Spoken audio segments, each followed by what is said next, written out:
texture, but it's quite abrasion resistant. So it's probably number 3, I'd say, in the category. I'd love to see a test done on all this stuff so I could get the pure results on abrasion resistance, but not at this moment. And then down the rank after that, probably YGK, they did this one called X8 Shore. It's an 8-ply, it's very nice, very pliable, very silky, bit like that new Power Pro, but it's extremely abrasion resistant. So it's, for Japanese, it's probably the highest abrasion resistant. In what pound, sorry? In that one, we're talking 30. In the 832, like if you want to have a crack at a light line, not thin, but light in poundage and have a bit of fun, 15 pound would be the minimum I'd use on jacks if I'm seriously chasing jacks that could be a 50, 60 centimetre one. Because you just won't get them on 10 pound. Like customers get, sometimes they do, they'll be fishing for whiting or bream as a bycatch and catch a 60 centimetre jack, but it's very rare and very lucky. I probably fish on sand, and it just happened to be swimming past and got caught. But I'll pass that around as well. You can feel the difference when you feel the run your finger down and feel the difference in the texture. And that's Tasline, so if you feel all those, you'll get the gist of it. Okay, so any sorry. What's your thoughts on Expedition J-Braid? Look, J-Braid's good. It's great. It's a great job. We sell lots of it because it's marketed extremely well. It's just a very basic line, very basic. But even the J-Braid, the new one, the Expedition, no, it's not the Expedition, it's called, I've got it downstairs. Whatever it is above the Expedition, Yeah. the new one, it's still very basic. Yeah. But it's tough. It's good. Because It's probably not too bad compared to most Japanese braids, but it's not very thick. Yeah. It's very thick. Definitely thicker. Yeah, definitely. I find it pretty good abrasion wise. Yeah, that's right. So anything that's what I was saying before. Anything that's normal thickness or very quite thick Yeah. is also fairly abrasion resistant. But the very thin ones are very dangerous. So get one Yeah, nick in it and then it's gone. That's after correct. that. So any questions on that at all? Yeah, mate. I was told that a 4-strand would be more resistant to. Yeah, correct. It is. But Yeah, most so of these ones here are 8-strand. they are, but they're a different material. A normal 8-strand is terrible. Yeah. But these Gore or the new Power Pros at Tennessee So that's, is a different material. that's the difference. The difference, yeah. Right, so that makes sense. That's correct, yeah. That's right. And the only Japanese 8 ply that's really strong is that last one around the green one. Okay. Wherever it is there in the white box. Okay, any other questions? Everyone's good on the braid? Okay, so we've done the rods, the reels, the braid, now we're down to the leader. Okay, we get lots of people that don't know what size leader to use on jacks and whether they're lure fishing or bait fishing. So, look, if you want to get the best action out of your lure, my suggestion would be use fluorocarbon, but I don't like to use fluorocarbon over about 40 pound, 30 pound. So 30 pound fluorocarbon probably has similar, or 40 pounds for the heaviest, probably has similar resistance, 30 pound to 50 pound mono in abrasion resistance. So with jacks, it's all about how strong your gear is, if you want to see that big one, okay? So 30 pound would be the minimum I'd use in FC. If I was using mono, it would be 45 or 50. I think you got 50 in your bags. That's a good all-round size if you want to bait fish. We're talking about bait fishing, a little bit of lure fishing, but definitely bait fishing. For lures, I'd use 30 pound FC. It's a bit thinner, and it's probably as strong as a 50 pound in abrasion resistance. 40 is a safeguard, but you've got to use a bit bigger lures on 40. Otherwise, it's not going to swim as good. It needs to be a bit heavy. You've got to use like half ounce in your jig heads, and when you're bait fishing, it doesn't really matter. But on your lures, if it's under half ounce jig head, it won't swim that well. If the lures are under, say, that size, on 40 pound, they swim, but they swim better on 30 pound or 20 pound. So 30 is sort of the minimum. Okay. Pass that around as well. You know the 50 pound you've got in your bags. A line we sell a lot of for bait fishing is the old Snyder, like it's thick as, and 45 pound Snyder is probably, 45 and 55 are two biggest lines for bait fishing for old school mangrove jack murderers. We have guys that come in here that are extremely good mangrove jack fishermen, they're grim reapers. They keep everything that's red, and they just get lots of jacks. They get so many jacks, and it's so big, and they all use Snyder or some 50-pound leader minimum. Some guys use 70. Snapped off on 80. Yeah, you probably will too. Yeah, you have. Yeah. There you go. So it's quite heavy gear. Now those guys, I'll go to actually. Any other questions on the leader? How long Yes. should your leader be? Yeah, good question. No more than a metre. I like a metre. Stewie likes about 2 metres, likes the rod length. The reason I like a metre is generally the knots outside my rod when I'm casting it, or even under like 700 mil. Jacks, you rarely get a 700 mil jack. And as far as I'm concerned, as long as his tail's hitting the mono and not hitting the braid, I feel pretty safe about everything, right? Yeah, and if he gets me down on the edge of a rock or something, it doesn't matter if it's 2 metres long, he's still going to get you. It's just going to happen under pressure. So I just feel a lot more, especially at night time when I'm casting for jacks, I never have the knot get my old bride or my FG get caught in the guide on the way out, so I don't lose any lures. Okay. Yeah. Okay. Any questions on that at all? Everyone's good? Okay, we're going to get now straight to the tools. When you get the fish, I'll actually talk about it as we get the fish. Okay, hooks. So let's do our rigs first. So hooks. In the box, you've got 3 different hooks.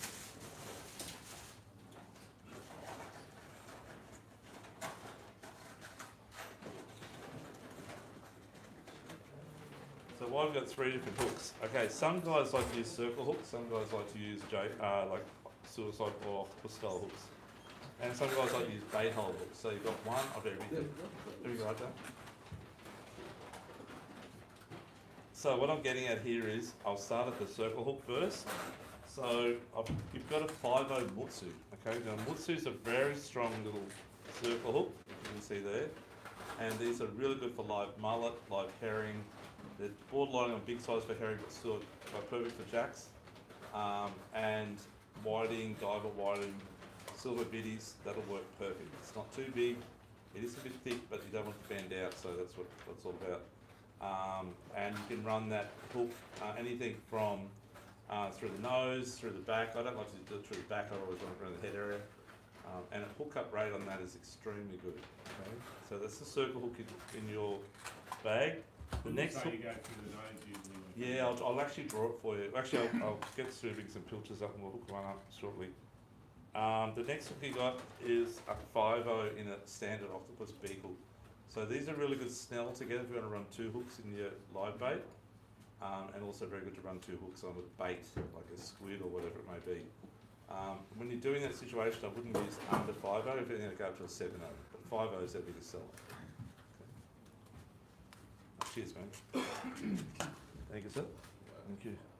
And if you're running strips of mullet or strips of pike or whiting or whatever, which is really good bait for jacks, the bait holder in the 5/0 is, again, my favourite and one of the best sellers.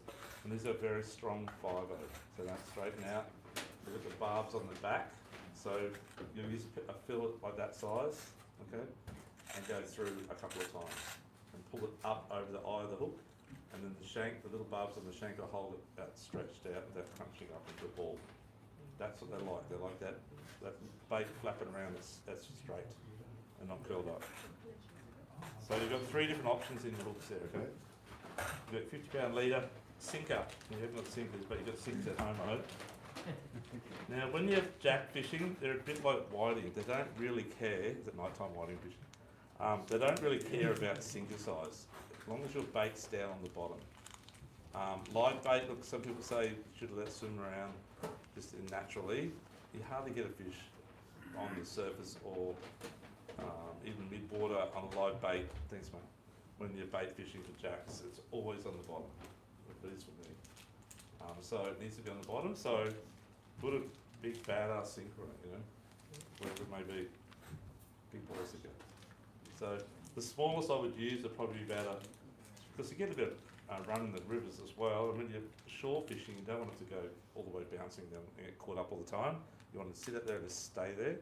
So I'd be using from shore base probably a 6 to 8 ball, or a reef beam, like that's not going to get caught up in the rocks too bad. And if you've got not much current, probably a 4 ball or a 3 ball minimum. Does that make sense? Run it right down on top of your hooks. Just when you're running on top of your hooks, you've got a metre leader, isn't it? Up to Yeah, it'll actually, even the knot will pull through as long as you don't do lots of knots. So it'll pull through the sinker, no problem at all. Does the sinker ever cut your braid off? Like I've never had that situation. Lead's very soft. I Yeah. always put the little glow The- beads above. yeah, the glow beads, good swivels idea. so that it doesn't- Yep. the sinker doesn't get hooked up. That's a good call actually, so it doesn't get stuck in there. Yeah, that's the problem with using bigger sinkers. They have a fairly big eye, right, a big hole. Yeah. And we're not using too big a swivel. So yeah, it can get stuck in there like you said. Yeah. And then you get that problem with the line wrapping up, bait wrapping up in the line. So yeah, that situation definitely, use the little glow beads as you said, mate, perfect, yeah. Okay, but I run my sinker right down low on the hook, paternoster style, which I'll do whilst Stuart's talking this. I'll rig up a few baits and that and I'll pass it all around because they look at it while I'm doing it. But yeah, if you are live bait fishing, how many guys use one circle hook on live bait when you're bait fishing? Probably half of you, I dare say. And two hooks snelled? Not as many. Okay, so I use 2 hook snells. That's just me. Very important though, just, I don't know if you all know, do you mind if I quickly show you how to pin a hook, pin a fish? So, I'll draw it, looking down on top first. That's what the guys over there. So that's the fish there, it's his mouth, and that's his fin on top. And down here somewhere, that's his tail there, so you're looking down on top of him, okay? So what I do on my snelled hooks, always be a bit generous, don't be over generous, but the hooks between, the line between the 2 hooks should be probably about the size of the fish, does that make sense? Because even the hook's going to be back up that way a bit further, you want to be a little bit bent so it can sort of do what it wants in the water. If you got it too tight and you put your hooks stretch them out too much, it'll end up dying real quick. And bait's hard to get, so don't do that. Okay, so when I'm doing it, the first hook I put in is always around this area here, somewhere around here. So his bum hole somewhere around here, wherever it may be. So in that vicinity, so I'll go through the side here. This is my eye of my hook here, sort of thing, and this will be internal, and it'll stick out like that sort of thing. That's what I've got. Does that make sense? And then my line will be loose, and then I'll go generally through that part. It's the hardest part of their mouth.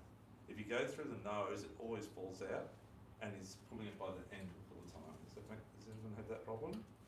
So if you put it through here and out, it's very rare for it to pop out unless you have trouble getting the hook in, and you make the hole too big when you put the hook in, and try to put that hook in the mouth. So that will sit up here, and that'll be internal, and that'll stick out like so, yeah, like that. And the line will be attached, it'll be still on here. And What the do you think sinker, about a running hook?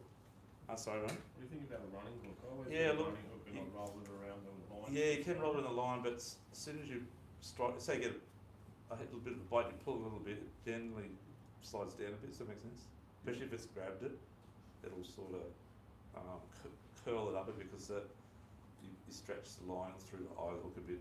It's like, it doesn't happen all the time, but even on just a strike you can do that. When you drop it back again, it's not presented as good, and someone's got maybe swim away or whatever. You've got to keep them focused while they're there, keeping it as natural presentation. I know it's hard, a lot of people can't get their head around doing a snell knot, but we can show you downstairs, any one of you, when we're not too busy.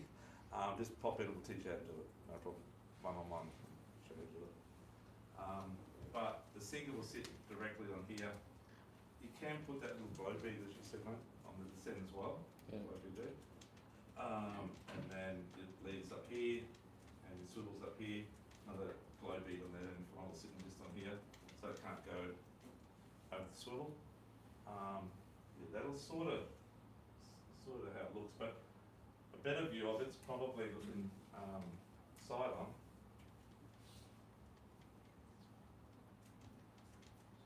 So I've got one hook in here and sticking out like so. Does that make sense? So it's in his mouth, that's sort of here. Mouth like that sort of thing. And then the other hook, the line will come down the side here. And it'll be actually a bit higher, sorry. That's his dorsal fin there.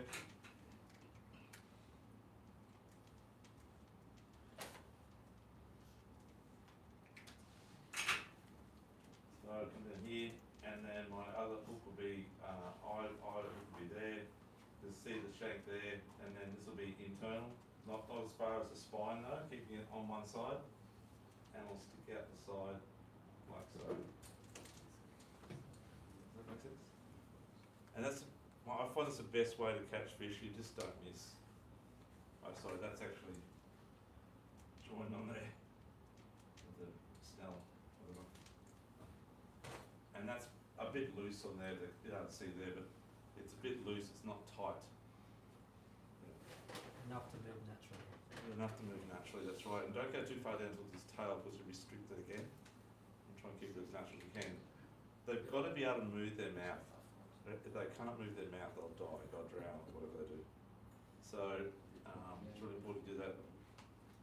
Any questions on that? That's the same application for everything. Cobia, mackerel, doesn't matter. Same. Like some guys do use the treble, but I never use the treble for jacks, because a lot of time I let the jacks go, and the treble does a bit of damage to them, so generally they take two in and it's not good. Take that off, is that alright? Okay, so we've got our baits out. So we've got a bait on the hook. And so if you are, I'll do land-based first. How many people here fish bridges? Okay, and when you fish in bridges, are you fishing, say the tide's coming down this way, are you on that side of the bridge or you're on the down side of the bridge casting up into the pylons? Which way, who goes the other side, the easy way? Everywhere. Nothing at that side, you move the other side. That's a good call. See what one side's like and then move to the other. Yeah, it's side. probably not a bad call. I find most of the time I'd rather be on the downside and casting up to the pylons and working back through the pylons, or if I'm bait fishing, trying to sit it close to the pylon. Or if you've got a boat, right, and you fish bridges, if you don't have access to a boat all the time, get your mate to go out to that bridge where you fish all the time and look at the bottom. Try and find where the drop off is in relation to the pylons, and try and see where the fish are sitting. And if you've anchored and catching fish in that spot, that's where obviously we're going to cast your line the most. So take advantage of that situation if you can. If you've got a kayak, again, daytime scout and have a look and map it all out for nighttime, you're going to come back and land-based fish it. So this is the. So what do you say then, though? You're fishing. Yeah, so if you're below the bridge with the current. Yeah, I fish below the bridge and cast up current and let it come back down past the pylons. Okay. Close to Yeah, but if I know the say on You're talking about bait. baits, yeah, talking about baits, yeah, correct. So if I know there's a hole 5 metres up from the bridge on upside of the current, so I know we're near any pylons, but I know there's a little drop off there and there's bait there, whatever, then I'll always fish on that end. Okay. And the thing to remember is, and you probably notice this if you're in your boat and you drive under a bridge, the fish are always on the up current side, chipping around, little carrings are jumping around. You never see much on the downside of the bridge. Have you ever noticed it before? Have a look next time you're out on the bridge and you see bait. Have a look at the sounder. So as you approach, if you're going down with the current and you approach the bridge, the bait will be straight away there. Once you go under the bridge and go to the other side, there won't be as much. Wouldn't they be behind the pylon having a rest? No, there was this. I don't know how they feed. I don't know what they feed on. It must be tiny little micro things. But no, they sit into the current. They work their backsides off. I've always Yeah. found them at the front. Yeah, the front of into the current, right? Yeah. It's like anything. They always we call it pressure points. Yeah. They sit in front of it. Yeah. It's hard work for them, but that's why they're so hungry. 'cause that's where they're feeding. So this is, so cast as close to the pylons as possible. That's right, so, yep, I'll get to that now. So if this is the bridge, Side. mate, oh, sorry, a different colour. If this is the bridge here, That's the plan or the side view? that's looking down on top of it, and this is the, Yep, that's this is say, for example, that's south and that's north, the side of the bridge. And let's just say the pylons are, first ones are here. 3 pylons, there's another one here. And this is the channel, and so the current's going this way. The bait's going to be stacked, I dare say, in especially in front of the poles, but in this whole area here, that's where the baits should be sitting. And it's the pressure point that's in front of those poles. It's just what they, I don't know, must make food from, I don't know. And that's for netting fish, that's always at the front end. And as you go, there'll be a bit of bait in here, and there won't be much on this side. There'll be a bit, but not much. Most will be at the front. So in that situation, if I was fishing here, but just imagine, let's just say now that the bottom, the drop off is along here, and here it might come in a little bit, go back out, and then there might be a steeper drop off in that area there, and then whatever. So look, if I was here, I'd be probably fishing in this area here, or just next to the bridge, and casting up here or up here, and trying to get my line in that deep area that I've sussed out my sounder another time before. Okay, my mate. And that's where all the bait is, and I dare say the fish will be fairly active in this area here, attacking the bait when they want to. What when you put your boat at the end of the furthest arrow Here, and then and just fish throw back it that to way? us? Yeah. I like the challenge of getting them out of the poles. No, look, it's a really funny thing. If your bait is up current and slowly a little bit working back with the current, you get a lot more bites. Okay. If it's down current, just sitting there in a happy position, I find I get less bites. Okay. Again, experiment please and try it. Which means, you know what I'm saying, is we sit here and just cast down to that spot. It'll work, don't get me wrong, but I reckon you'll get more coming down with the current, slowly coming down to. Then, after that, look, there may be fish around here. As I said before, try use it, again, if you're out in a boat, or you've got access to a kayak, whatever, to the sounder, just have a look around the pylons and see if you can see fish that are on the sounder in around the pylons. As you all know with jacks, they know the area mapped out in their heads so good. So when you hook one, he's going to go straight for that ledge or that pole or whatever it might be. Even that pole with the one oyster on it, it'll go for it to you. So, but it's not until you actually either catch a few fish or lose a few fish that you understand the situation for that area. And every area is different. Okay? Does that make sense? So you'd be using a relatively light sinker to get to bait rather Yeah, than through. that's right. So it depends on if I'm fishing, say, in the Narang River, so I was fishing around Little Tallabudget Creek, so that's a great spot for jacks, but you've only got an hour window. So once the tide runs out, it runs about 7 or 8 knots. I like the second bridge from the eastern side. There's 4 bridges on Little Tallabudget Creek. Oh no, sorry, off the Narang River that goes into Broadbeach waters. And the second one is the best one, and it's very deep, only very as wide as this. It's quite Very deep. very deep, yeah, very deep. But when the tide's on the low or the high, and you've got that opportunity, it is an extremely good fishery for jacks. You just got to get them out off that ledge. It's very tight ledge there around the poles, and the poles are very close. But they will. And this is with all jacks, and the bait sort of dissipates a bit on the high and low tide. Your chance of getting the best catch of a jack is actually high, low, first run in or last to run out, or when it slows down. Because they'll come out from here and they'll go swimming along here. Yeah. In that case, still cast up current, they'll come down very slow, or just plonk it out there, they'll find the bait. Is there any way, like I've done a bit of that bridge fishing, just land based, but I cannot catch a fish without getting snagged Okay. No. Is that just Um, available? So, especially when you're casting up in the current, you're looking for trouble coming back down, right? But it's only when a fish grabs the line that you don't get snagged all the time. That's why you've got a box of hooks. Look, it's a problem, mate, and you can't do much about it. If you run your sinker down onto the bait rather than above the bait, you can have less drums getting snagged. So if you run a lead of the swivel and the sinker above the swivel, you get a lot more snags. The second thing is if you run a bean sinker, I'll get on to know the difference between a bean, I'll pass this around, it's a bean sinker.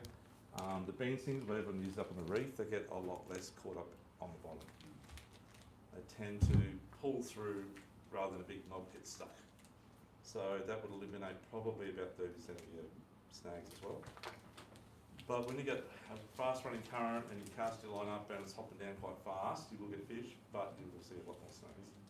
So it's a bit like fishing seaway. The seaway's a pain in the arse when it's running hard, but when it slows down, it's not too bad.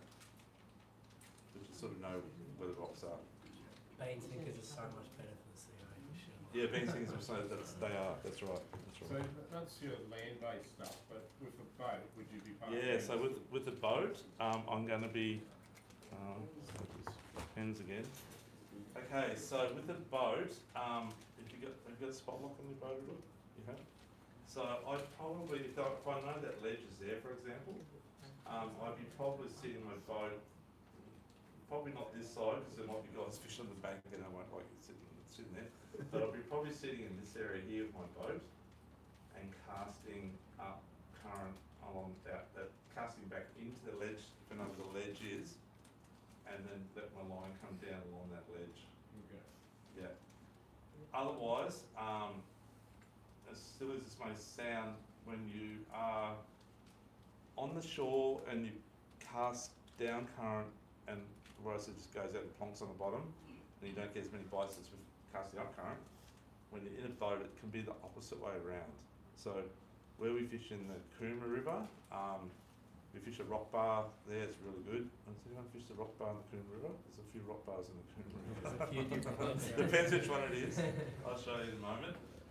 But we actually only cast, just drop it out of the side and just cast back a little bit onto the back side of the ledge.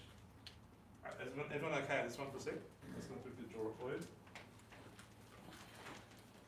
Okay, there's a lot of good jack spots on the Gold Coast, okay? That bridge situation is actually Little Talbot Creek. Not the Talbot Creek, the next one, the second bridge. Yeah. Second bridge, It's pretty well, that's it. And that's how we fish it. But if you fish up the Coomera River, my mate, Matty, I was going to get him to come along tonight, but he's very old school. He's a very good jack fisherman. He's a grim reaper. He gets lots. But there's a spot up here, so that's Santa Barbara boat ramp, and for those of you who fish this spot, I'm sorry if I'm going to tell the other guys, but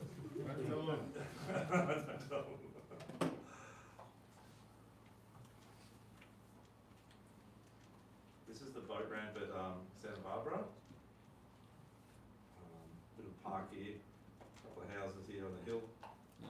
That's where the highway was gonna go through. Was that right? Yeah. Straight through the Because, houses? because that's where it was high. Oh, right. Oh, Yeah, right. yeah. Oh, jeez. That would have been probably good around the pilots here. Yeah. And this is the other side. There's a little tributary goes up there. It's quite wide in the river here. And there is a very prominent rock bar about this area here. And there's another one over here. Does anyone know those spots? Anyone fish those spots? Yep. Very, very good mango jack spot. So, when we fish this spot, and as I was saying before, it's complete opposite in the boat, out off the shore, but we'll sit the boat, will be around this area here, and our lines will be sitting here, and another one over the edge here, suicide, one over the edge here, suicide, and one about here, hoping they'll come out like looking around the place. And fish four lines out. We might fish a livey or two, but we generally fish squid. So squid is as good as people say it is for jack. Unbelievable. Really? Yeah. Has anyone fished with for jacks? No. I should turn this off because if Matt's watching, he's going to stab me in the eyes. but okay, I'll tell you the story real quick. We used to fish in a spot with my dad when I was a kid, like a long time ago, and further up. But we were out there one night with my two boys, Jack and Liam, maybe 10 years ago, and we were fishing liveys. We get the liveys up here, so we don't really get liveys. If you go up here, there's an island further up. Let's go to the side, sorry. A long way up past this, imagine that's another K up. It sort of goes around like this, and the river goes around like that way. Talking about Century Cove. Yeah, that's correct. Yeah, that's from Santa Barbara up, and there's an island here. You all know where that is. Yep. There's an island there. Big house here. A lot of rocks. Yeah. But to get your bait anywhere from here, and if you can get in there on the right tide, through the back here. That's you get silver biddies, you get mullet, you get diver whiting, all the ones you want. Okay, with the cast net's fine, or if you can get your boat in there. If not, a drag net, get out and walk in the mud. Okay. You have a drag net in Queensland, I think. Yeah, we do. Yeah, we got them downstairs. So you're allowed 50-foot drag net in Queensland with no pocket, and in New South Wales you're only allowed 6 metres, but you're allowed a pocket in the back of it. Yeah. You want to go on the barra and at the moment with those? Yeah. Yeah. That's more the commercial nets. They're big ones. Yeah. They're unfortunately about K long, or whatever they are. Too long. So Dougie, the rock bay pointing out there. Yeah. Will you find that on your sounder? Totally, yeah. You'll see the swirls on the running tide as well. Okay, yep. By my memory, it goes from about 12 feet down to about 18 to 20. Okay. That's quite a drop off. And that actually goes up here a little bit too. There's a bit of a hole on the side of these floating pontoons. It's quite a large. Quite a big area, that's right, correct. Can you fish it land based? If you know the people in the houses, you could. Yeah, right. But you will get the jacks, they do come out, they'll be anywhere from here to here, on the high low tide, they'll go swim around the top. Yeah. Once it starts running now, they'll be back at the pressure point here. Yeah. Yeah. So, getting back to here, so if we're fishing this spot here, we're fishing up current of the ledge. It's quite aggressive rock, you will get snagged up on it. And if you get a fish on, you've got to fish there with a fairly tight drag. So I don't use that gear at all. You can fish no drag if you wanted to, maybe, on lighter gear, but we fish there with completely different, we use like mackerel ones. Serious. But you're getting fish that are 60 plus, the big ones. Okay, so What size sinker you running? about the big one going around. Yeah, right. Yeah, those big beans or Yeah. whatever. So the first, I'll get back to that story. So I fished there one night with my boys, had our liveys, we've been up here, we've had our liveys, gone back, sitting there. There was another boat over here, sitting over here, and we could hear him yahooing like every 10 minutes or half an hour, and maybe let's have a couple of drinks.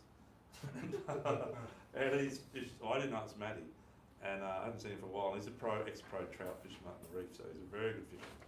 And he knows about pressure points and how it all works for fishing. When you get your head around pressure points, guys, you'll catch more fish again. Next level, it could be snapper on the reef, could be anything. It's all about then the fish sitting up current. But anyhow, so we hear the yahooing, and then we caught, I think, one about 40 something centimetres. And I do a bit of relocating program. I'm on the water, so I'll bring them back in my live well and let them go in my house. I like eating them too, but that sort of thing. But yeah, so we were there and we had one. I think we lost one. These guys are yelling for crazy over here. About 4 hours later, it's like 11 o'clock, whatever it was, and this guy gets his anchor up and then he's putting over towards us, and he sings out his about his, and he goes, "How you going?" I said, "Oh, how you going, mate?" And as I was about to say hello, he goes, Is that you, Doug?" I go, "Is that you, Matt?" It was pitch black. And he goes, "Yeah." And then he comes over closer, then we realised who it was. And he said, "How you going?" And I said, "Oh, I've only got one. I dropped one. It's a bit quiet." I said, "You guys are laughing." He's over there though. He goes, "Yeah, we've been smashed." And I said, he said, "What are you using for bait?" And I said, "We've got like silver British mullet and diver whiting." And he said, "Well, you're using the wrong bait." I said, well, should I fill it and use it as flesh bait, you know? He goes, no, you use squid, mate. I said, squid? Is the story comes from. And he goes, yeah, California squid in the box, which is like squid, like, you know, that style, a bit bigger. And I'm going, yeah, right, whatever. And he goes, no, look, he opens up his esky, he's got a few left in the box, maybe about 5 or 6. And he passes them to me, he goes, use them. And I said, did you catch any? He opens his esky up, he's got like I don't know, just an old willow esky, maybe a 60 litre or something. Chockers. I don't know what the limit is, I don't want to know. Brilliant. And every fish was like 60 centimetres or bigger. They were huge. Wouldn't have anybody just rip your squid off though? No, I'll show you how to hook up in a minute. There's a secret to it. So anyhow, I just couldn't believe it. I would just flabbergasted at all the jacks he had. And so he trussed off back to the boat ramp, and obviously we wind our bait straight in, take the liveys off, and throw on the squid, and then dropped it back down again. And holy jeez, I think we got like 3 or 4 jacks out of the 6 squid that we had. That's what we had. Oh, wow. Yeah, and they were all like 50 plus. I just couldn't believe it. And Wow. they had liveys there, and every live you could think of, you know. Wow. I've always heard about squid, but Yeah, I just never yeah, thought yeah. it'd be really that worthy. It is that worthy. So when I go jack fishing recently, I don't even worry about lives. I just use squid. Yeah, right. Okay. And I've got his customers onto it now, fish around bridges and stuff like that, and do really, really well. So if you want to give it a crack, try squid. It's got to be decent size though, not like sort of size. Yeah, so, Is that your snell rig with it? Is it? sorry mate. Your snell rig with your squid? Snell hook rig, 2 hook rig, that's right. So, I don't know if you know this, but on a squid, so everyone's good on this one? Yeah. Yeah. Sorry, we talked a bit about bait fishing, you'll get the lures in a minute. But on a squid, the hardest part of any squid is right at the tip.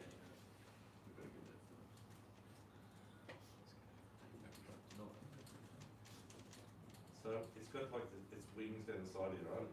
The hardest part of the squid is in this area right here.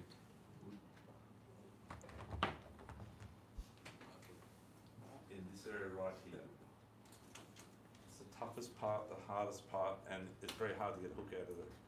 So you always put one hook in there, in the top, out, straight out. So what will be sitting here, it's internal, and then it's sticking out, like so.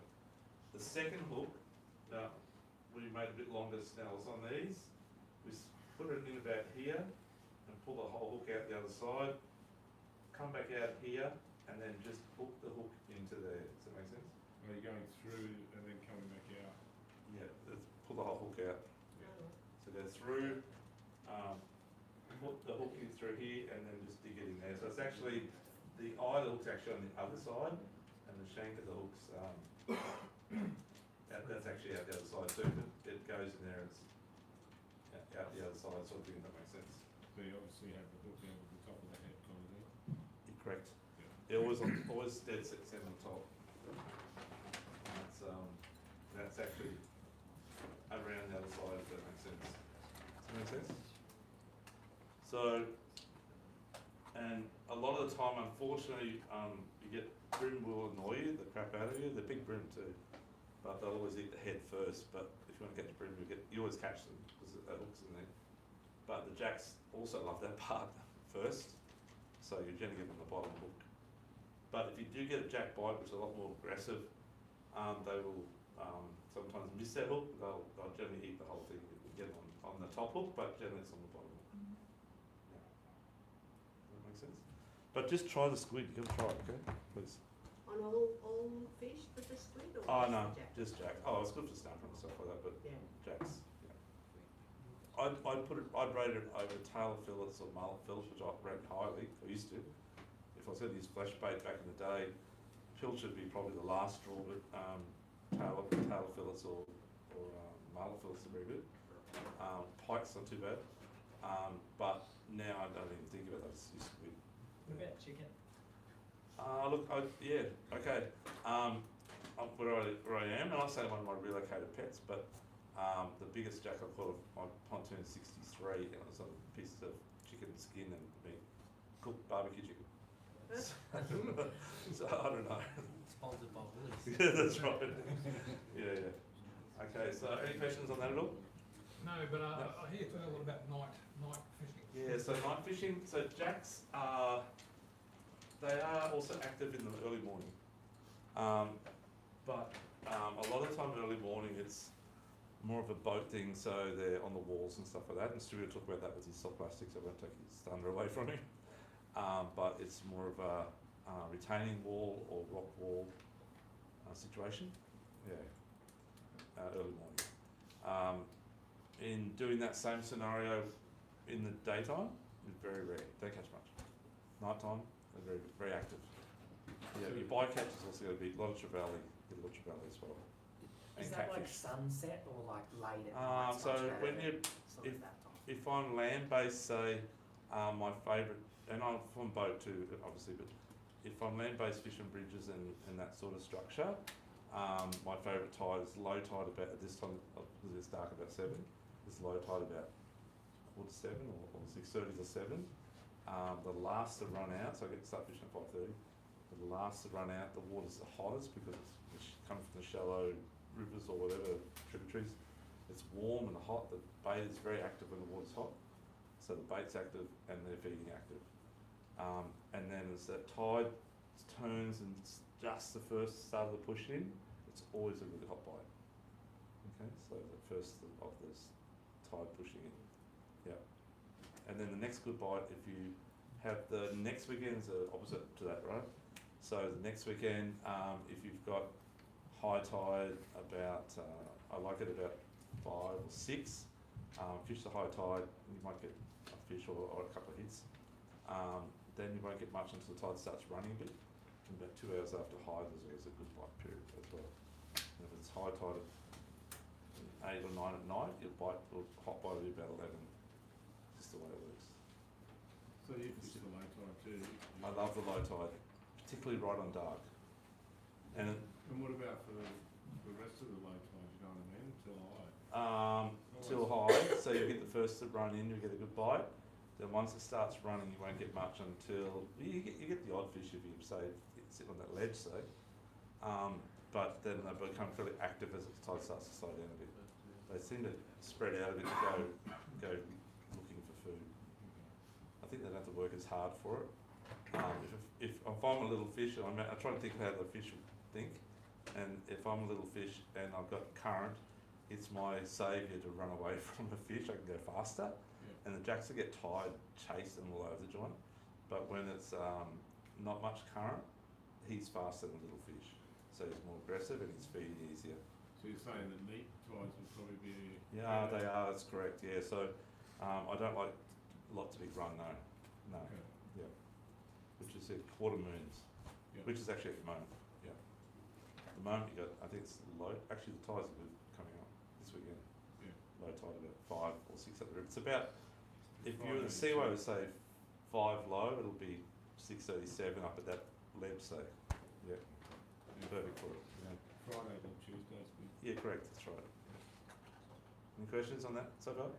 So if you land based quickly on spots, so if you're land based, I would probably definitely, if you're down that end of the Gold Coast, I'd definitely look around the back of the casino. So even though the boat ramp is opposite the casino is a good area, that wall there, and the promenade behind the convention centre is really good. Does that all make sense? So actually the boat ramp was at the convention centre, sorry. So that both sides, and Little Talbudger Creek's the one that goes around the Cascade Gardens. So where Cascade Gardens are, if you go into Cascade Gardens, and it opens up quite big on one area. It's before where that little bridge goes, the little walkway bridge goes across to the little island. It does nothing. That little opening there on the southern side of that, you get a lot of jack activity there on that low or high tide period. And you can also get in there on lures at night on stick baits and poppers as well, working the top. You get trevally as well. The other spot that I definitely fish is, I said, Little Talbudger Creek. We love that one, which is the first sort of drawing I did. That's the second bridge that goes across from, it's Monaco Street. Is it Monaco Street? I think it is Monaco Street. Yeah. Yeah, Monaco Street. So the second bridge on Monaco Street that goes from Broadbeach across to the Police Boys Club at Bundle.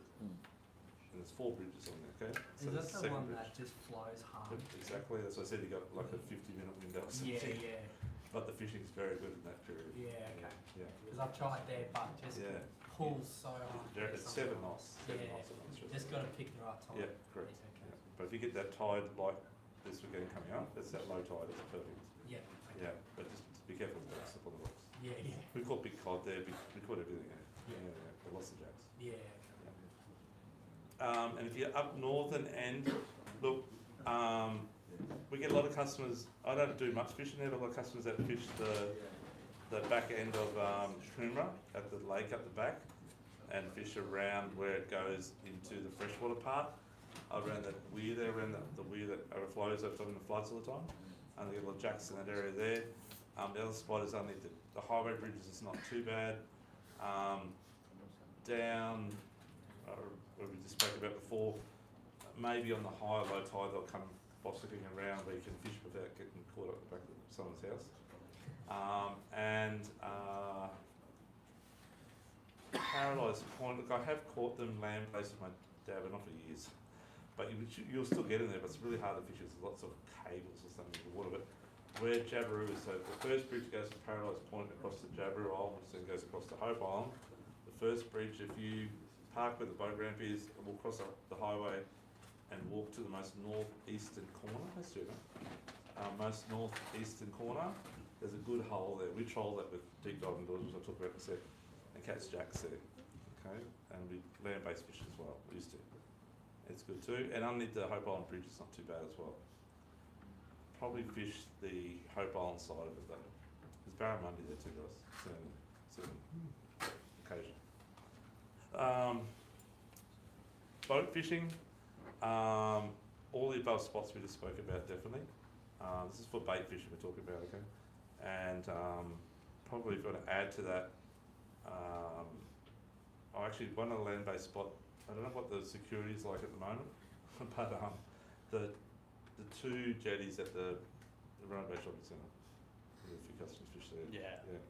So the 2 jetties at the Runaway Bay Shopping Centre is great for jacks at night there too. And big ones there too. 60, 70 ones. Okay, any questions on that at all? Everyone's good on the bait side? Okay. Stewie, let's go do a quick talk about hard bodies in this. Yeah. So we'll get on to hard bodies now, is that alright? Okay, so hard bodies. So 2 types of hard body fishing, one's trolling, one's casting. How many people do you troll for jacks? No one? Okay, it is a very adrenaline feeling when a jack hooks up your rod that you hold onto when you're trolling. It's very quick. Very quick, like that. You either snapped off or you pulled it out of its hole. So when you're trolling for jacks, again, last the run out tide. Some of the best areas to troll is obviously in a boat or a kayak or something, but that point I told about on Jabiru, that northeastern corner, all the way down to Salacia waters. Was it Salacia? Salacia. Paradise Point. Paradise Point, yeah. So all the way down to the rock wall to where their marinas being the start. Along that rock wall there, there's about 3 or 4 canals along there, and you've got little rock walls in between each one with a jetty or so. Your rod tip's nearly touching the jetty as you troll past. You need a lure that's at least that size. So years ago, it's a copy of a man stretch 10. So back 20 years ago, 30 years ago, that was the biggest selling jack lure. That and the next size up to 12.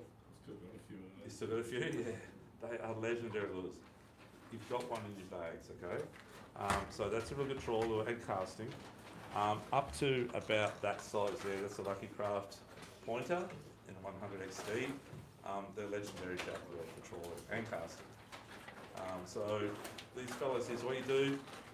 You drop your line back only about 15 metres at max behind the boat. Trawl with the current, keep your rod tip down low. So when you trawl them down with the current, you're nearly hitting the jetties to trawl past the jetties. Because they're living under the jetties. They're going to come out and hit your lure, and they know that area exactly where to dive back in and smash the bait, which is over your line.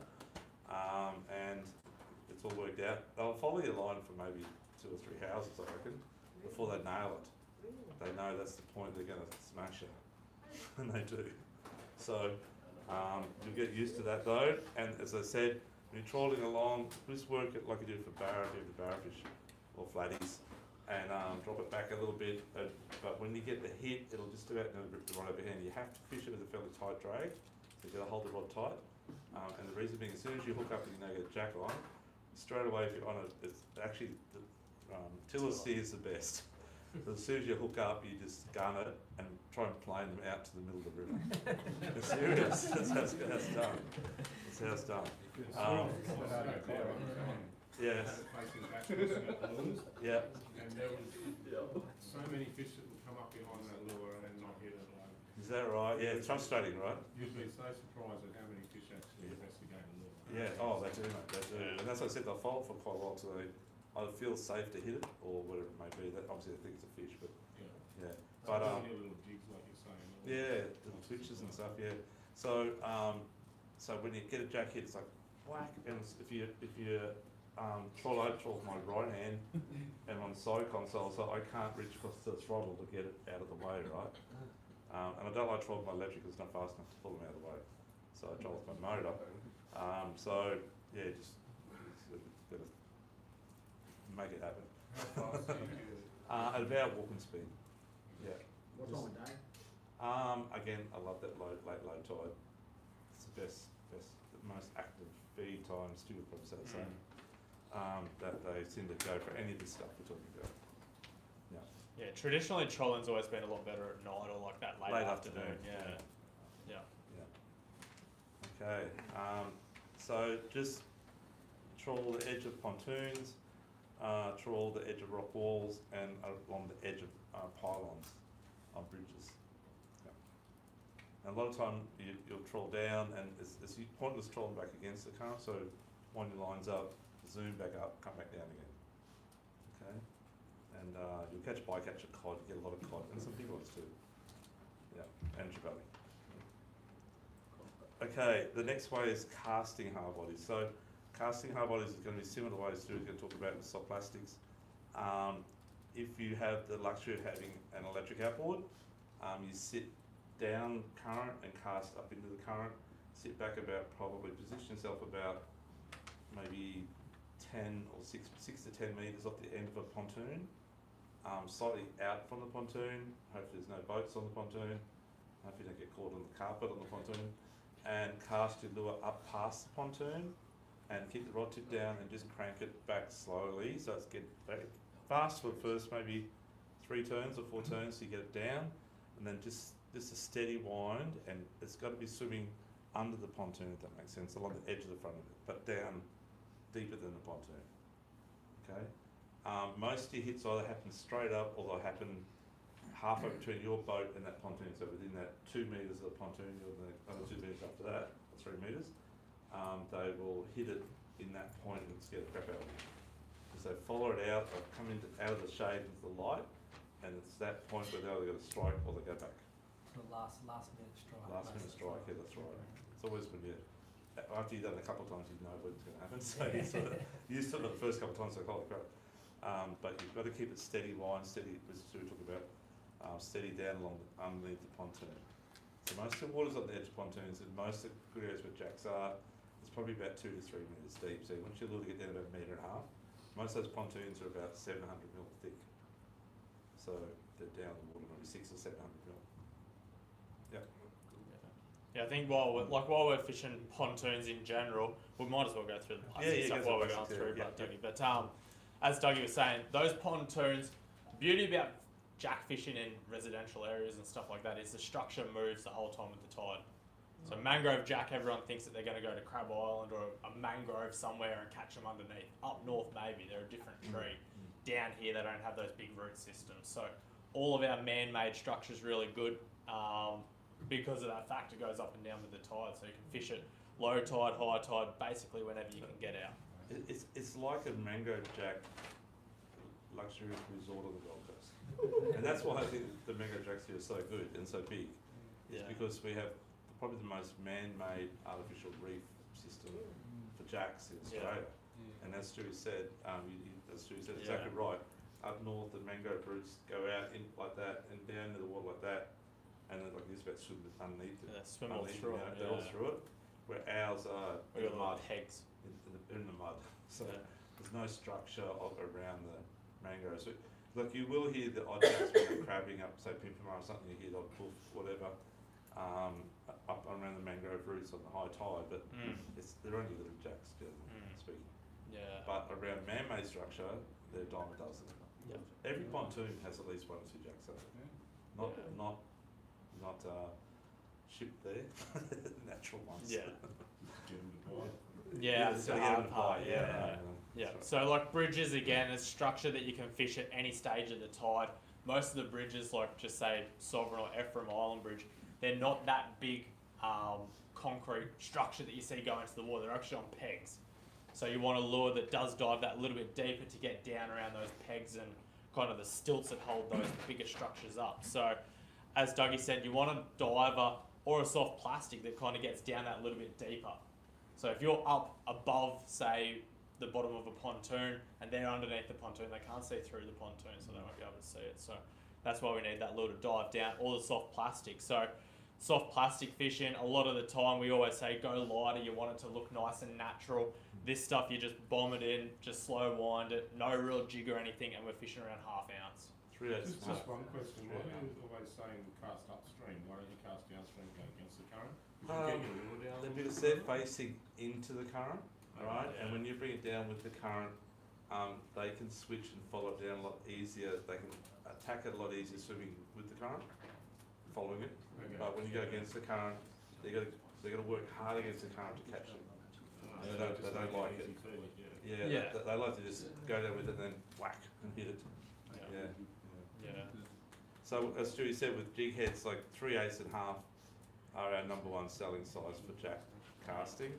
Not because of the current, but because you need to keep the lure down. Exactly what you Yeah. said, Stewie. You need to keep tracking at that kind of constant depth, and you need to keep pace to it as well. They don't like that pause. It's just a pretty medium type of wind. So, yeah. So, No, yeah. Yeah. So, you guys have got in your bags, unrated in the colours, but we brought this back out again. It's a tactical thing, but these are like the gun for jacks, the gun for ladies too.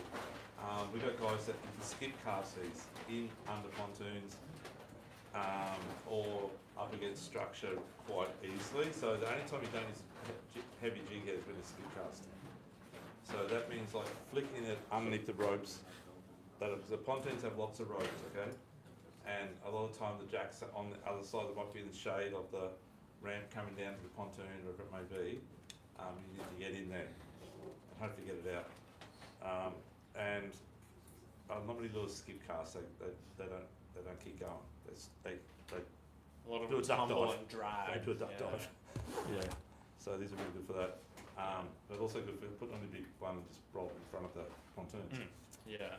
So when you're also fishing those pontoons, try and find ones that have been there a while. Does that make sense? So they're like dilapidated pontoons, all falling apart because they got a long history of fish residing there. If you got a new one, or you got like the old timber ones, don't hold fish like a pontoon does.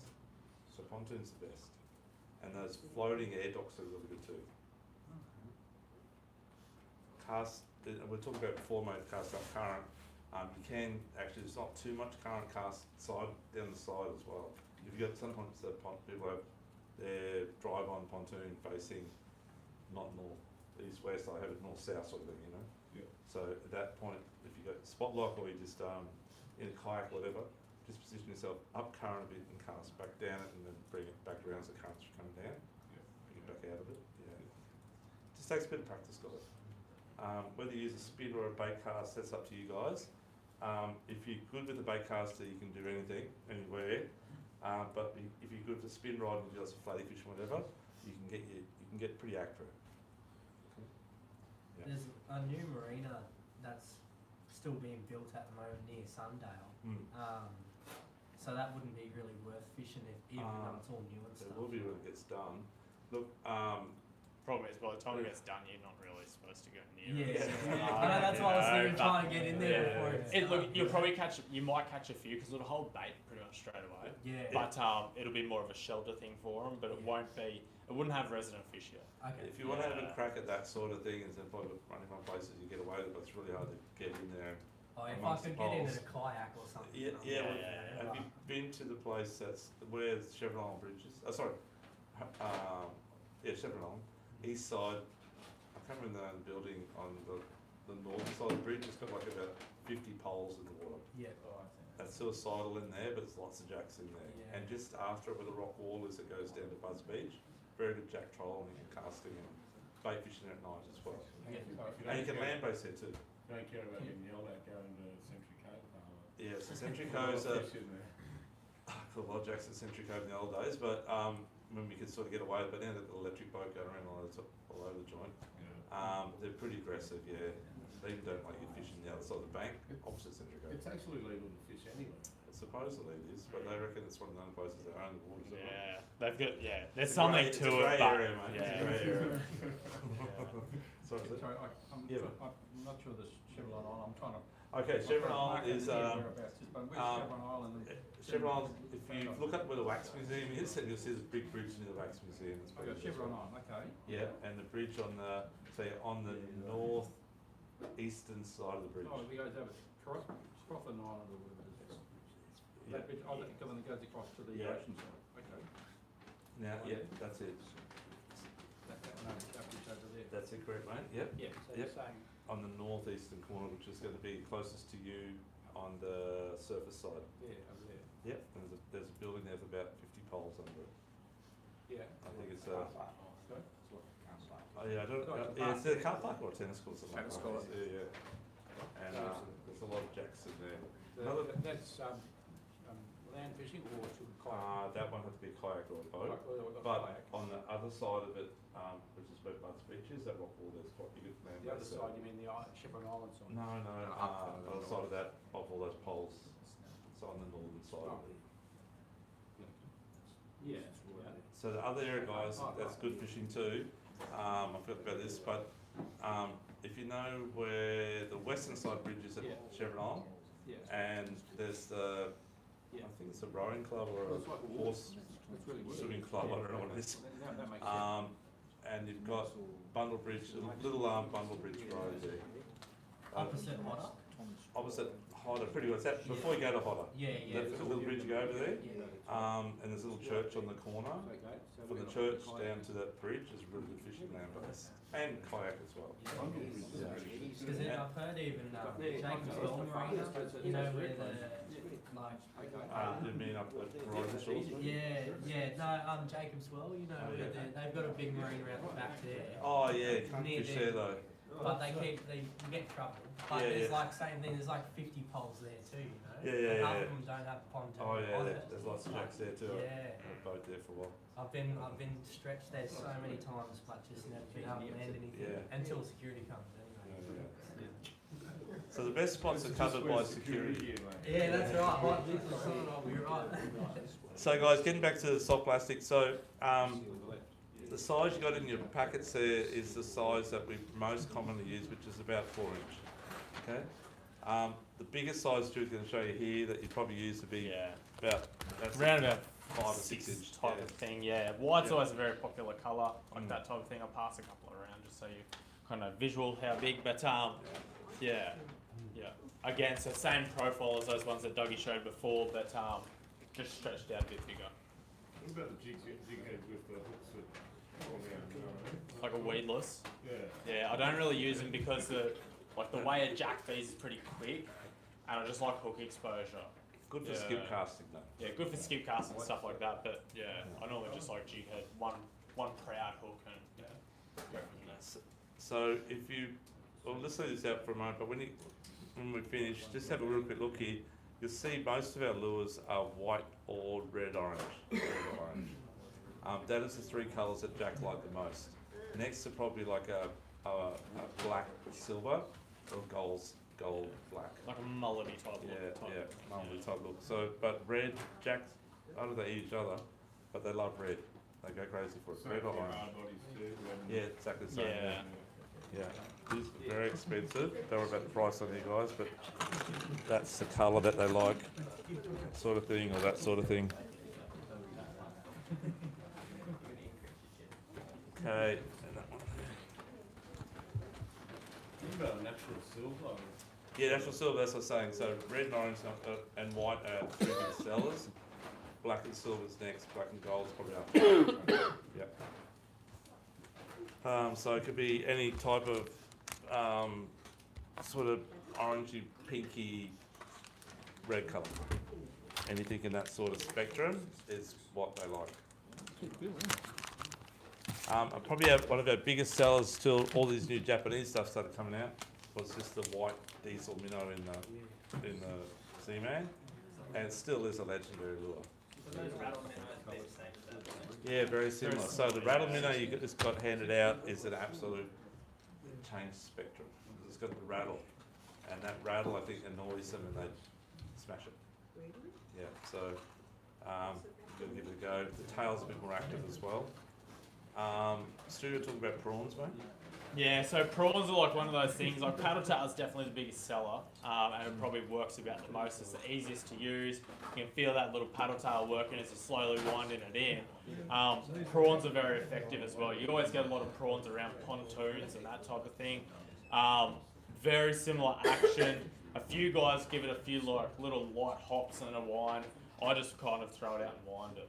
A lot of them do come with pre-rigged on a weedless hook.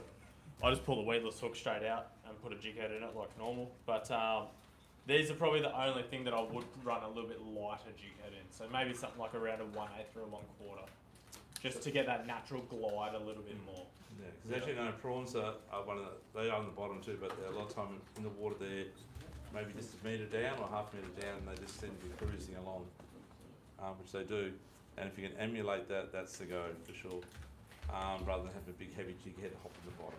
Good for flatties that way, but not that good for that. You see a lot of people catch like with the hot production lures and the Yeah, turbo they do. shoots, the jacks and stuff like that. Yeah, Yeah. And they're using like 1/4 pounds. yeah. So Stewie's saying they're working it lighter. Working. Yeah, that's why you're working sort of the middle column down to the bottom, but mid water, Yeah, yeah. and just sort of hopping it a little bit up with the current coming down, so it's just sort of gliding. And then Stewie said he just slow winds it as well. Yeah. Every time I try to do that, bloody keep popping bloody things. Yeah. You're probably fishing maybe too shallow, perhaps. Yeah, maybe. Yeah. So with that, would you take that weedless out and put it on the one? Yeah. I've definitely seen, like, Jacks definitely love more of just a straight action instead of jig lines. Yeah, they don't like much jig. It's like Yeah. they love just the straight attack. Yeah. Yes. Yeah. Yeah. So. It's probably a bit easier for them to look, kind of like line it up and focus on it. Yeah. Most of the time they swim out past it and eat it on the way back. Yeah. So if your lure's jigging around everywhere, it's a bit hard for them, you know. Yeah. So. Yeah. So Yeah. something like that, you just cast it just past the jetty, Yeah. and then just wind. Let's get it down a little bit. Let's sink a bit, then just steady wind, steady wind, steady wind. Heavy drag. It's really important, guys. I didn't mention this, but you must set your drag for jacks at the right tension before you even do your first cast. Because if it's too light, you'll miss it, and if it's too heavy, it'll snap your line like that. It's got to be really perfect. But No enough to mercy. pull. No mercy. So heavy as you can go without breaking the line is probably the best way to put it. And without breaking your reel jugs. So, you know, I don't want to lose 15 jack finding out what the right setting is. So, mate, if you Time grab my your off line, somewhere, yeah, I tie my line off somewhere.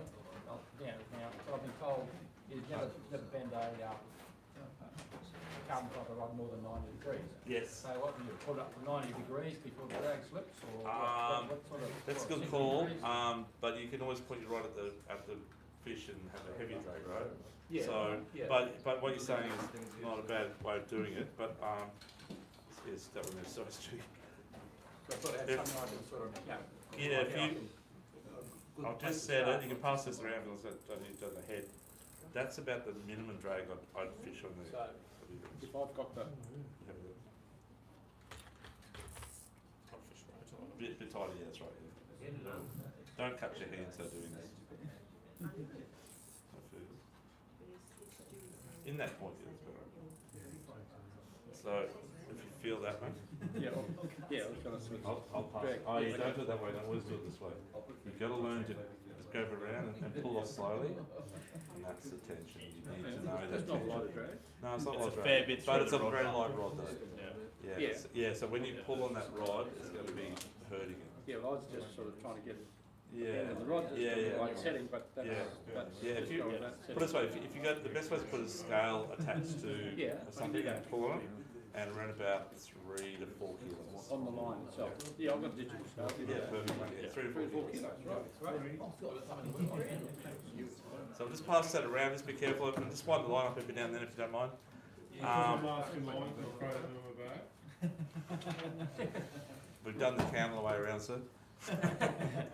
So jig head size on your plastics, Stewie, 3.0, 4.0, 2.0. Yeah, I like a bit bigger jig heads. So generally I'm fishing 3 to 4 inch plastics. I'm using a 4.0. So pretty big hook out the top, but it doesn't seem to worry them too I much. like 3.0s, but some hooks are 3.0 in some brands is tiny, in other brands it's massive. It's like a 5.0. Like the classic example is Berkeley ones, the owner hook ones. Yeah, they're quite big. They're 3.0s, like a 6.0 nearly, or 5.0, huge. Yeah.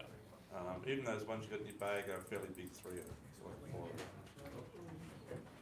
Doug, can I just ask you a quick question? Yeah, of course you can. Do you use these hooks? Yeah, so I was saying before, we don't like to use them too much because they tend to be a harder hookup. So when the fish tries to bite it, Jack's a pretty aggressive mouth though, and not too bad, but you may miss the odd fish where you got a hook protruding out, you never really miss, okay?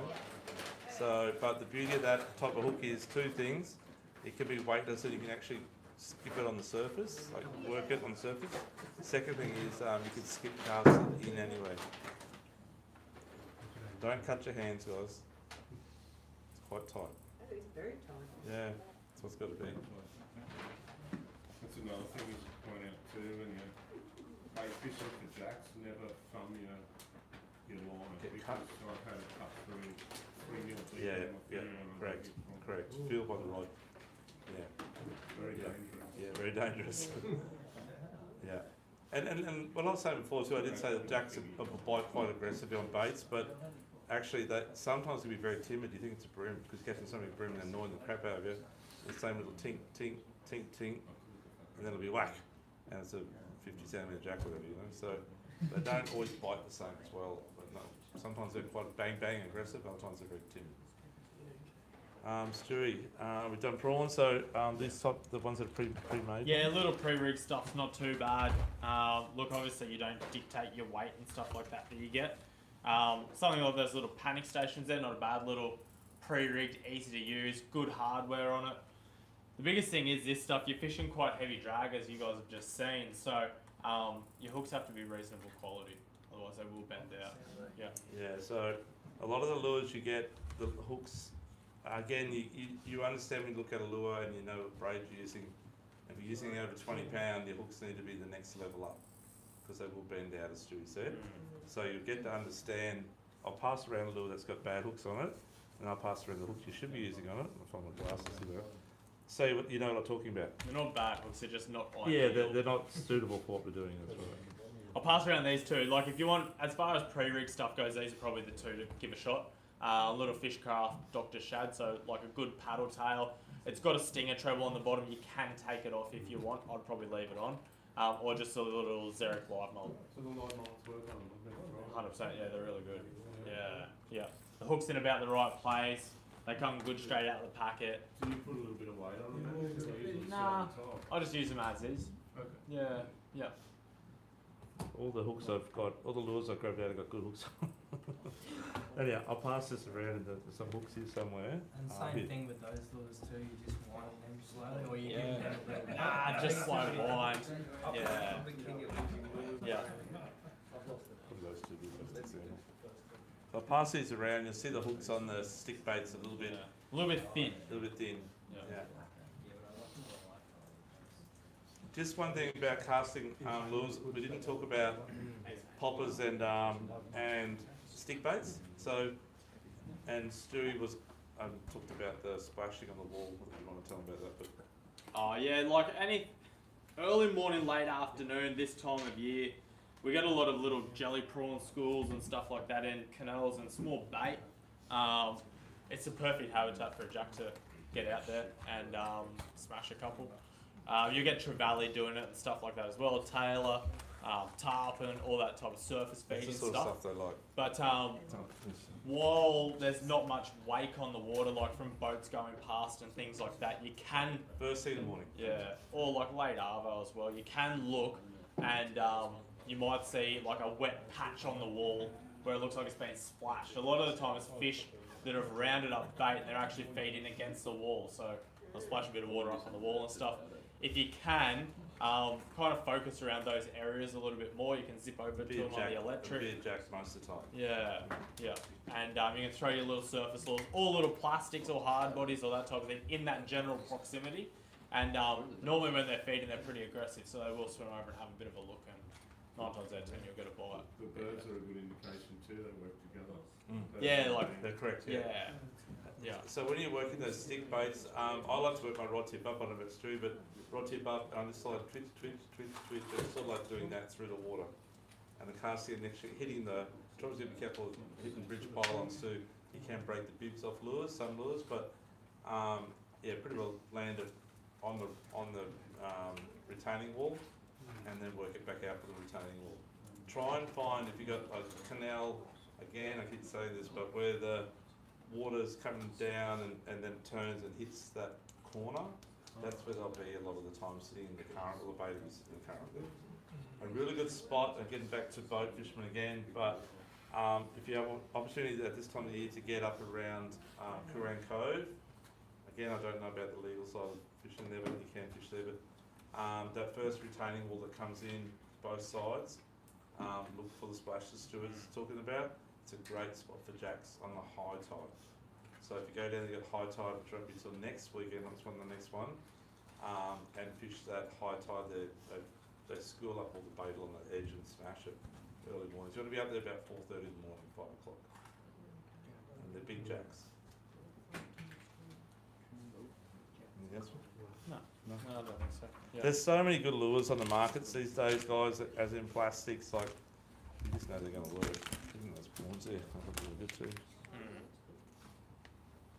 But this is all sort of jack lollies, we call them. Fishman lollies too, of course. But jack lollies, definitely. Yeah. A couple of tools to have on the boat, guys. I don't know if you've seen jack's teeth, and they have the weirdest eyes. When you catch one, they look at you and their eyes follow you around. Have you seen that yet, Jack? Watch their eyes next time they look at you. Yeah. And no other fish does, they do though. Like a dog. That's what they call them dogs, I think.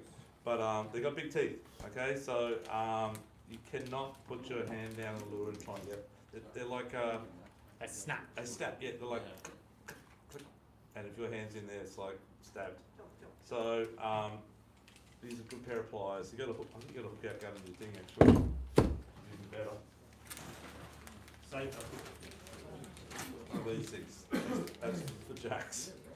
Okay, so you grab your hook in that little shaft there and pull on the trigger and then just pull it out. Okay, really good. Other tools, make sure you get a decent pair of little split ring pliers in your boat or in your shoreline, in your bag, whatever. Guys, just to show you something different, we showed these last week. But scissors, you never can find your scissors when you want to have your scissors, right? So this thing clips on your belt or whatever. It's got a little attachment on here, and your scissors just go onto the other end, or your pliers or whatever. Sorry, Stu, that one, mate. That's it. That's right.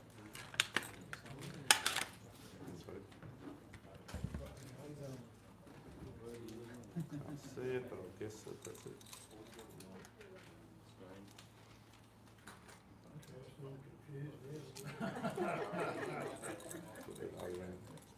Sorry guys, got to put this on. I'll pass this around. But that clips onto here, and that sits up inside there. Okay, so it doesn't stab you, and you can have it clipped on there and still work on it, cutting whatever. So it should be held on whatever.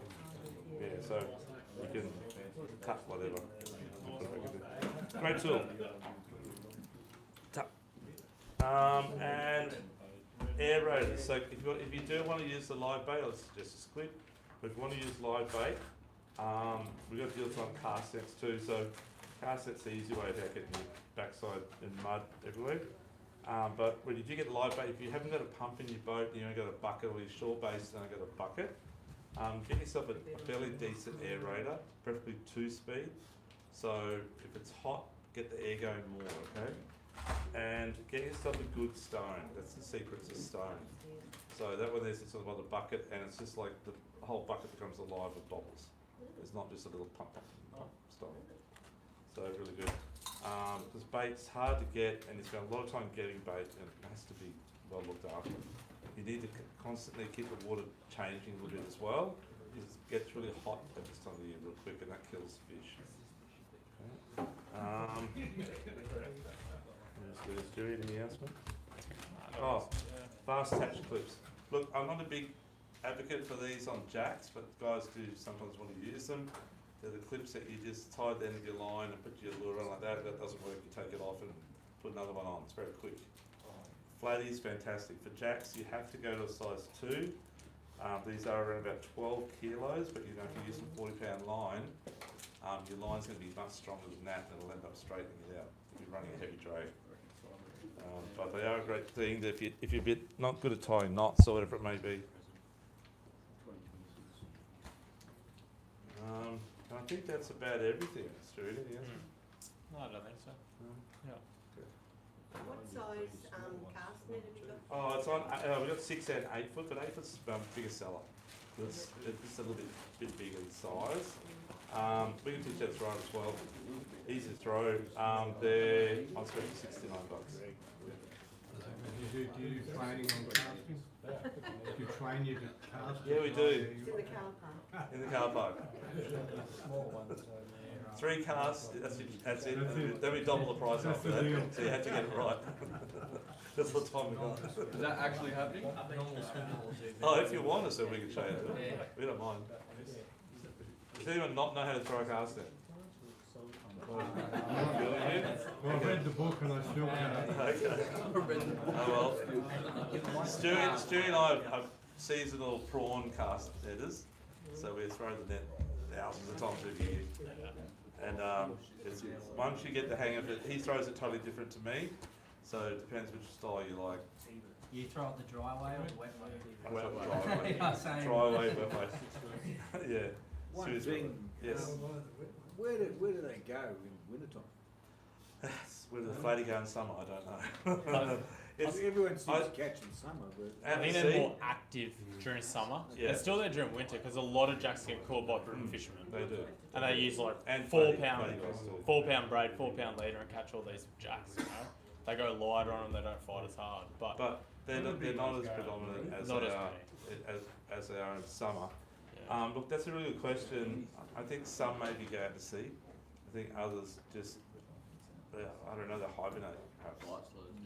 And it's like flatties, like why are the flatties in the broad water July to October? Yeah. And the rest of the year you don't get as many, you know, you get like 5 instead of 50. spot somewhere. We go somewhere. Yeah. And We're still working that one out. that time of the year when jacks are all out the seaway, it's just crazy. I know, so What's that's the that? only spot we haven't talked about yet. I'm going to go real quickly now. Yeah. So it's one of the only spots where liveys will outfish the squid. So that's the end of the seaway in the north wall. You're fishing halfway down the north wall to the point, and you're drifting up fairly close to the rocks. And you're fishing vertical. You've got to use a big sinker, bean sinker, or a big ball. And you've got to fish vertical. You cannot let line actually get caught in the rocks at the bottom. And it's just, it's a ledge, the wrong edge of the ledge. It does undulate as well a little bit, so you've got to sort of, if you're electric motor is better, you can sort of follow it. Deep spot there, isn't it? Yeah, it's about 50, 60 feet deep at the end there, that's right. So, and best tide there, I seem to be there all the time, and you get a back eddy there. When the tide's coming in, it actually goes out on the edge of the wall, so it comes around the point from the tide always comes from the northeast on the running tide, and then it hooks around, but you get like if you're up hard against the wall, you actually go east against the current. That's a back eddy. And that's where the jacks are. Yeah, low tide's really good, first run in's even better. Yeah. Live slimies, live yappers. Are they there to breed? Is that why there's always? I guess Yeah. so. I think so. Like we get a few guys that spear them there or that dive there, whatever. I was there on And the the weekend. massive schools. Yeah, I was there on the weekend and a dude pulled up two of them. Oh, true. Yeah. Yeah, so right. they're- They're beautiful fish. They're always 50 plus. Yeah, they're You huge. never get one under 50. Always stonkers 55. out there. It's nuts. Yeah, 65's a good size out there, or 68. Yeah. It's around 6 kilo, 5 kilo. Yeah. Good size, yeah. Yeah. Beautiful eating out there. They're the ones we do eat. Yeah. And Jack's very nice to eat for those of you who haven't eaten one before.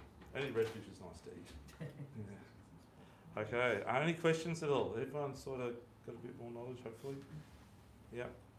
Okay, so remember how we said about the current, the spots, the moon phases. Look, not really that important, but I don't really like full moon for jacks. I think at full moon they definitely spread out a bit more. Bit hard, they're not so tight. Quarter moons is my favourite, like we're talking about the tides this weekend.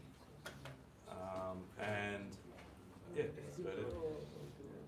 And we've got so many canals here. If you've got access to a kayak or a boat, not a big boat, you've got so many canals, Runaway Bay, Paradise Point, there's a couple of Southport there, but definitely Bundle, all the way through Broadbeach. So there's jacks everywhere. There had to be, I don't know, I reckon there'd be 20,000 jacks live on the Gold Coast. Because there's probably 20,000 homes. Everyone's got one. Okay. Still can't find one. What about scent? Yeah, I use S Factor on everything. I'd set up a bait, of course, but definitely use it on soft plastics and hard bodies. And trolling too. Just along the ground, not on the seafloor. No, keep mid-water. mid-water. Yeah. So getting it the speed right, that it's gone down about a metre a bit, Yeah. and you sort of will work out that with the incline when you get used to fishing, that style, and just a steady wind, like keeping it at Even that with depth. the heavier jig heads. The one with the bags, alright, that's 10 grams I think, so 10 grams about the lightest we use, 10 to 14, yeah, which is 3/8 to half ounce. Yeah. All good? Okay, go give it a go, give it a crack, and you got good tides this weekend, so this is your test, okay. I would love to see you guys post some photos of your jacks on there, that'd be good. Thank you, Dougie. You're welcome, thank you. Yes. Okay, I just want to say thank you to S Tackle too for throwing in that last packet at the end, that's good. Okay, so Stu, we're going to do the draw now. So we've got $1,600 worth of prizes today. First one today was about $500 worth of lures, a lot of hard bodies, soft plastics, a few different colours in those ones you got there. Stewie, it is going to go to